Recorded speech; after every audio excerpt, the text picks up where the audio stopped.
We continue now at the top of Daf Kuf Mem Dalet Amud Beis in Meseches Bava Basra. This is Bava Basra Daf 144b. The Mishnah says, Achen hashutfin, if you have brothers that are partners, shenafal echad mehen leumnis, that one of them has to work for the government, nafal leemtza, so everything that he does is going to be divided between them. Cholav and nisrapi, if he's sick and he becomes healed, he has to pay for his healing. Nisrapi mishalatzmo, he has to pay for that healing from his own funds. And the Rashbam explains, Hachi Garsinan Beseder HaMishnah Achen HaShutfin Shenafal Echad Mehen L'Umnis. It means Umnis HaMelech. Again, it means that he has to work for the king. Shemachmas Aviv, and it's because of his father that Nafal Umnisu, that he has to do this work. Shekein Minag HaMelech, because this is the custom of the king, it's the custom of the government. Mamin Mibaye Zum Muchas Chodesh Echad. You take from one family, from one household, somebody to work for the king as a tax for 1 month. Umibaye Zu Chodesh Echad, somebody else from a different household for a different month. V'chein Michol Bata here. This is what they did from all of the households of the city. And so the Mishnah said, Nafal le'emtza, it said whatever happens has to be split in the middle. Kol zman shekanu b'tfusas habayis, means that everything is essentially acquired by the estate. Harevach le'emtza, whatever is acquired, the profits are then divided in the middle. Shereviach zebum nusa, because whatever work he was doing, he makes some profit. And again, that has to be split. And then the Mishnah said, Chala, let's say he becomes sick, so he has to be healed from his own funds. And the Rashbam says, Bipshia, what it means is he became sick, but it was through his negligence. Kedemefarish b'Gemara, as the Gemara will explain. And the Gemara says, Tana was taught, Hai umnis l'umnis hamelech. When it says in the Mishnah that the person has to do this kind of work, it means he's working for the king, he's working for the government. And the Gemara says, Tana Rabban, and the rabbis taught, Echad min ha'achin sheminu gabai o pulmustos. If you have one of the brothers and he's appointed to be a tax collector, or he's appointed to be an officer, imachmas ha'achin, if the reason why he was appointed was because he's like a representative of the family, so it's essentially because of his brothers, so then la'achin, so then any profits that he makes are going to be divided evenly among the brothers. Imachmas atzma, but if he's appointed because of himself, something about his own importance made it that he was appointed, so then liatzmo, so then all of the profits go to himself. And the Gemara says, Imachmas achen liachin, it says that if it's because of the brothers, so then the profits are divided among the brothers. Pshita, isn't that obvious? And the Gemara says, Lo no tzricha, it's necessary, the charef tfei, we're talking about a brother that is particularly sharp. Mao detema, what might you have said, chorfei gorimle, that it was the fact that he was sharp that caused him to get this position, kamash malon, so that's what it's teaching us, that again it's considered to be because of all of the brothers, and therefore they all divide. And the Rashbam explains, Tana was taught, Umnas HaMelech, again we're talking about working for the king, V'taima Kedefarishis, the reason is, as I explained, Davol Umnas HaCheres, but let's say it would be some other kind of work, Shenafal B'meyatzmo, Harevach Shalo, if it's his own work that comes to him because of his own skills, so then the profit goes to him. O Pulmustus, again it said he's either a Gabbai, a tax collector, or a Pulmustus, which is a shoter, an officer. Rabbeinu Chananel Perish, Rabbeinu Chananel says, Pulmustus is Loche Melchamos, that Pulmustus is somebody who fights in wars. He's like a military commander or a soldier. Biloshin Yavan, it comes from a Greek word. Machmas Achen, if it's because of the brothers, meaning Kimino Gair, meaning it's following the custom of the city. Lakachas Mikol Baya Shoter Echad, they take from every household one officer, Lefi Azman HaKavua, for a certain amount of time. O Lechodesh, O Leshana, either for a month or for a year. But Machmas Atzmo, if it's because of himself, Machmas Chashivuso, because of his own importance, so Machmas Charifuso, because of his sharpness, so then he gets the profits in that case. And the Gemara continues, Tanu Rabbanan, the rabbis taught, Echad min ha'achin shanatal masayim zuz, if one of the brothers takes 200 zuz lilmod Torah in order to go learn Torah, or lilmod umnis, or in order to go and learn a profession, Yecholin ha'achin lomar lo, the other brothers can say to him, Imato etzleinu, had you been by us, yesh lach mezonos, so then you could take mezonos, then you'd be able to take sustenance from the estate together with us. But im einato etzleinu, but if you're going somewhere else, if you're not by us, ein lach mezonos, so then you're not entitled to those mezonos. But the Gemara says, but why don't they give him his mizonos, whatever he's entitled to, wherever he is?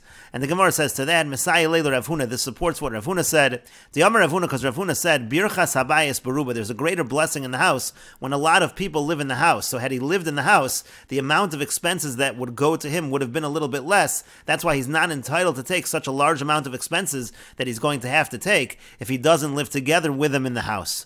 But the Gemara says, but still let him at least get that amount, that had he been in the house, there would have been this blessing in the house. He would have gotten at least a certain amount, even if it was a smaller amount.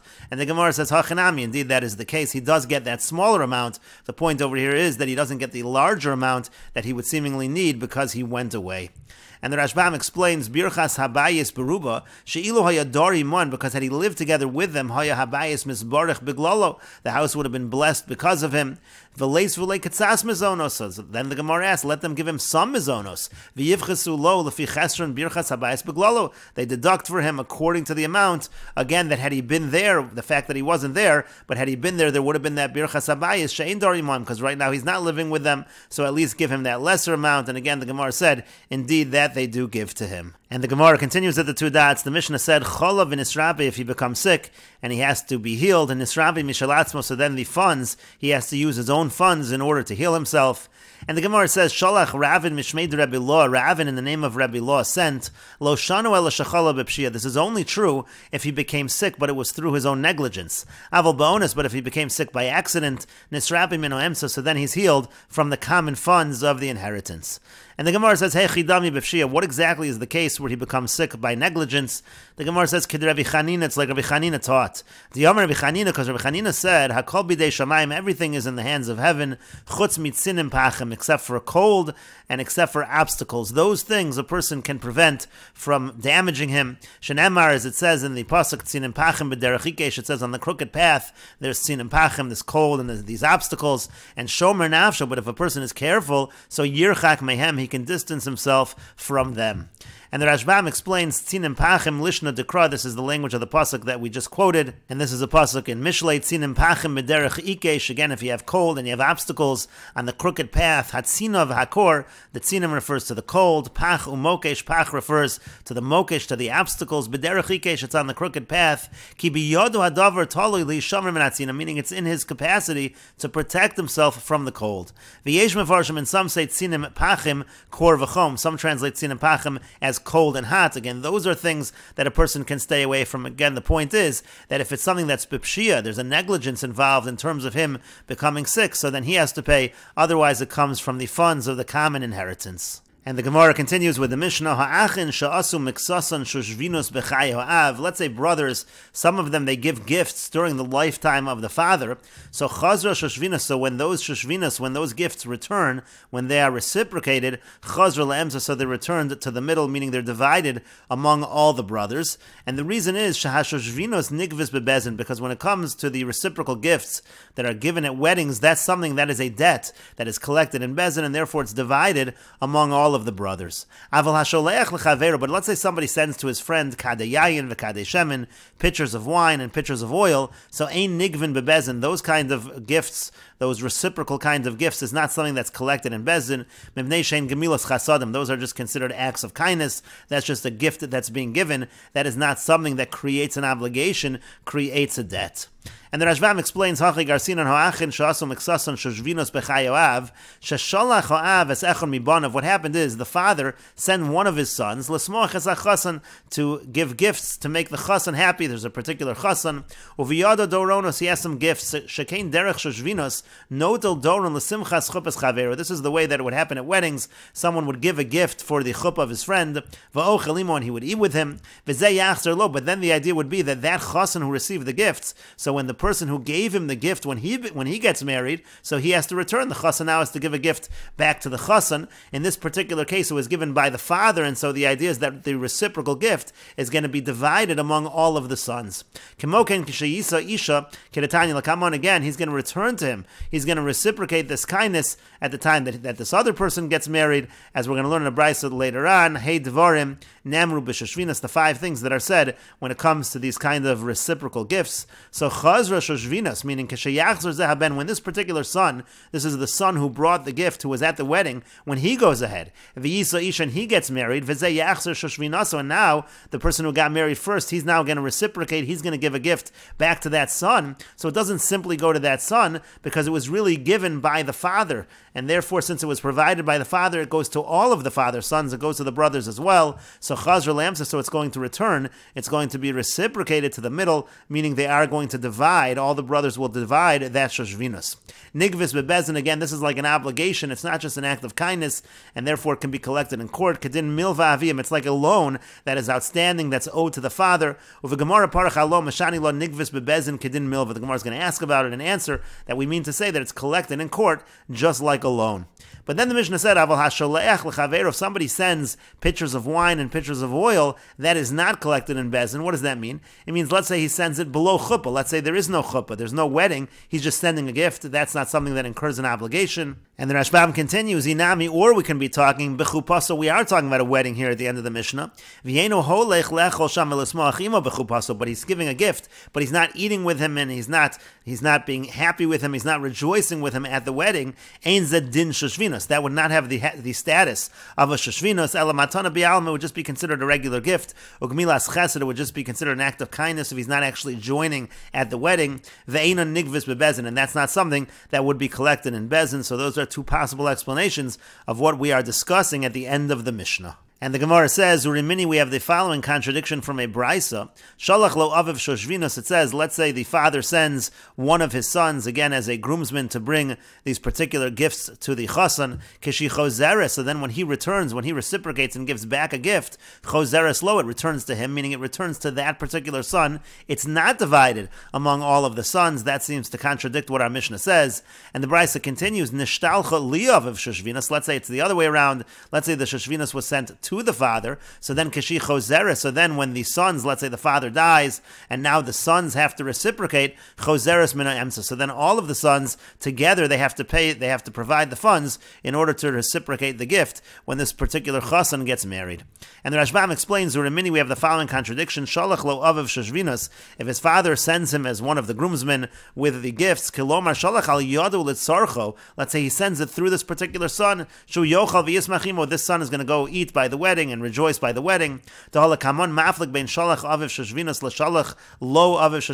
to have a distinction between the father sending the gifts or sending the gifts to the father. So again, it said chozeres lo oso haben. The Bryce is saying that when this particular person, when this particular son gets married, so the gift that's given as a reciprocal gift is going to go back to that particular son. Velola emsa, it's not going to be divided among all of the brothers. It's just going to go to this one son who brought the gift to that person who got married. Kidiktani masnisa, not like it's taught in our Mishnah. Again, in our Mishnah it says that when the reciprocal gift comes back, it's divided among all of the brothers. V'kashala masnisin, and so therefore it's difficult in our Mishnah. The svir leilahai tana, because the Tana of this price holds the kevan the shalach aval yad zehaben. If the father sent the gift through this particular son, chafetz hu shalo levado yachzer shoshvinos. The idea is that he desires that the gift should go back only to this son, v'lo l'shar banav, and not to the other sons. But let's say it's the other way around. Let's say again the father received the gift, and now the sons have to give back the gift. So chozeres mina emsa, then it's returned from all of them to mitzvah al hayisomim lefroach chovas avin, because it's a mitzvah on the orphans to pay this debt that their father has. And the Gemara continues, Amar Rabbi Yasi, Amar Rabbi Yochanan, and Rabbi Yasi says that Rabbi Yochanan says, Kitnan nami masnisin. What our Mishnah means is exactly what the Brisa was talking about at the end of the Brisa. Our Mishnah is talking about nishtalcha li aviv tanan. It's talking about when the gift was sent to the father, and so now the sons have to reciprocate. That's what the Mishnah means when it says it's from the emtza, it's from the middle. All of the brothers have to provide the funds for that reciprocal gift. But the Gemara says, can we really interpret the Mishnah in that fashion? It says that the brothers, some of them did this shoshvinos. It sounds like, again, the case is where they are being sent to give the gift, not where they're receiving the gift. And so the Gemara says, no, tani limiksasan, it means it was sent to some of them. Let's say one of the sons received the gift, so now in that situation, they all will have to pay back that reciprocal gift. Let's say the father dies. But the Gemara says, v'chazra shoshvinos katani, but again, the language of the Mishnah says that chazra shoshvinos, chazra liamsa, when it returns, it's not that they're paying, it's that they're receiving. And so the Gemara says, no, hachikamar, this is what the Mishnah means. Chazra ligvos, if it returns to be collected from them, if they now have to pay that, so nigvis me'em, so they all have to provide the funds, they all have to pay back the debt of their father. And the Gemara continues with another answer. Rabbi Yasi says, Lo kash, it's not difficult, meaning there's no question between the Bryce and the Mishnah, because kan bistam, kan b'mefarish. It depends if we're talking where the gift was sent by the father stam with no instructions, or mefarish if he explained and said that he wants the reciprocal gift to go go specifically to this son. Kedetani, as we learned in Brisa, Shalach lo aviv shoshvinos, let's say the father sends one particular son, again as a groomsman with a gift, kishi choseres, so then when that gift is reciprocated, choseres lo, it goes back to that particular son. Shalach aviv shoshvinos stam, but if he sends stam, he sends without any particular instructions, so then kishi choseres, when the gift is given back, choseres le'emtza, then it is split among them, it returns to the middle, and so again, in our Mishnah where it says le'emtza, that's talking where there were no particular instructions. The Brisa where it says it goes to that particular son, there were instructions that it should go to that son. And the Gemara continues with a third answer. Shmuel Amar, and Shmuel says, Hacha biyavam askinon. Here in our Mishnah, we're talking about a situation of yibam, meaning to say, this particular son who brought the gift, he's supposed to get the gift back. The gift is supposed to go to him. However, that son dies, and so instead the brother marries the widow of this particular son. Normally, this yavam, this brother, is really entitled to get any inheritance that the son who died, any inheritance he was supposed to get, this yavam is supposed to get. However, there's a halacha she'eno notel beroi kiva muchzak. The halacha is that a yavam, even though he inherits the place of his brother, he doesn't take roi like muchzak, meaning something that is owed, something that's not in possession, so that the brother is not able to take. And in this particular situation, there is no possession. This is a debt that is owed, and so therefore the yavam is not entitled to take that entire debt. Rather, the debt is split among all of the brothers. And the Rashbam explains, Shmuel Amar, and Shmuel says, Liolam kidekatani brisa, really what the brisa says is true. Ta'av hasholech shoshvinas al yad echad mibanav, if a father sends the gifts through one of his sons, choseres lo oso haben levado, the gift is reciprocated only to that particular son. Umasnisin dekatani choseres le'emtza, in the Mishnah which says that it's given back to all of them, hanimili shemeis haben, that's if that son died, shenishtalcha shoshvinas al yado, that son who brought the original gift, he died, v'rozah yalachzer lo, and really, he wanted to return the gift to that son, El Shemes, but that son died. And then one of the brothers does yibam with this deceased son's wife. And the pasuk says that really this particular brother should take the place of the brother who died and get all of the inheritance, all of his inheritance. And so therefore he should have taken the gift in the place of his brother. However, the pasuk refers to this yavam as a bechor, as it's written, it says in the pasuk the word bechor, and we follow the laws of bechor. The halach is a bechor only takes his extra portion from that which is muchzak, from that which is in possession, but not by roi. We say later on, the bechor does not take the double portion again when you're talking about something that's not possession. And therefore this particular debt, it's going to return to the middle, meaning it's going to be divided among all of the brothers. But the Gemara continues, Mechlal, but this implies the idach meshalim, that this other person, he does need to pay, he does owe the debt, even though the person that brought him the original gift has already died, that son died. But Lema, but why can't he say, Tanuli Shushvini, give me this person that I can celebrate with, give me this groomsman, the esmachimo, then I'll rejoice with him, and then I'll give the gift. But now that he died, really I don't owe any gift. I don't have to give a gift to his yarshim, so why does he have to give the reciprocal gift at all? Milo Tanya, didn't we learn in a brayso, Makom Shanag, Machzirin. If the custom of the place is to return the kiddushin, then you return it. Makom shenagu shelo lahachzir ein machzirin. But if it's a place where the custom is not to return the kiddushin, so then it is not returned. V'yomer Rav Yosef bar Abba Amar Mar Ukva Amar Shmuel. And Rav Yosef bar Abba says that Mar Ukva says that Shmuel says lo shanu el shemeisahi. That's only true when she dies. Then we say that we follow the custom. Let's say you have a situation of a kiddushin, and then she dies. So the question is, does the money need to be returned? So then we follow the local custom. Avol meizhu, but let's say he dies, meaning let's say the groom dies, so ein machzirin, so then we don't return it. My time, and what's the reason? Because yichole hi shatomer, she doesn't need to return anything, because she can say. And the Rashbam explains, Umaksha Gemara Mechlal the Idach, the Gemara asks, does this answer of Shmuel, does that imply that Oso Sheneshtalcha Lo Shashvinas Al Yedei Zehaben, meaning this person who received the gift through this son Shemes, through this son that died, Boy Shalume, so it sounds like he does have to pay back his reciprocal gift. Bitmiya, but the Gemara is asking this as a question, V'chiyeshlo L'shalim Shashvinos, L'yorshe Shashvino, does he really need to pay this gift back to the heirs of the person who gave him the gift, Shemes, and that person already died? Is that a kind of of debt that you have to give to the Yorshim. V'alo yochel lomer, can't he say, Tanuli shushvini, give me my groomsman, ve'esmachimo, and then I'll rejoice with him. V'ochel b'chupaso, I'll eat at his chuppah. Kim Moshe samach gamhu v'ochel b'chupasi, just like he got to come to my wedding, he got to eat by my wedding. V'kevan shemeis, but now once he died already, niftarti milashalim, I'm already exempt from paying. I don't owe anything anyway. Shekein minug shushvinas, because the whole point, the whole custom of shashvinas is lahavi doron v'lechol imo b'chupaso, that you bring a gift, but you also participate, you eat together at the wedding. So in this particular situation, the person died, so he should be able to say that I'm under no obligation to reciprocate the gift. But yet again, in Shmuel's answer, it sounds like he does need to reciprocate the gift. And the Gemara says, Makom shenagul lahachzer kiddushin, again, in a place where the custom is to return a kiddushin, meaning achar misas or isha. We're talking about a situation where the wife died, the woman died b'mei erison, during the days of erison, during the time of betrothal, and so then the money that needs to be returned, the kiddushin needs to be returned. So we follow the local custom, Kedim Mefarish V'Yazal, as the Gemara now explains, and we will continue with this discussion in the next video on Daf Kuf Mem Hey Amud Aleph.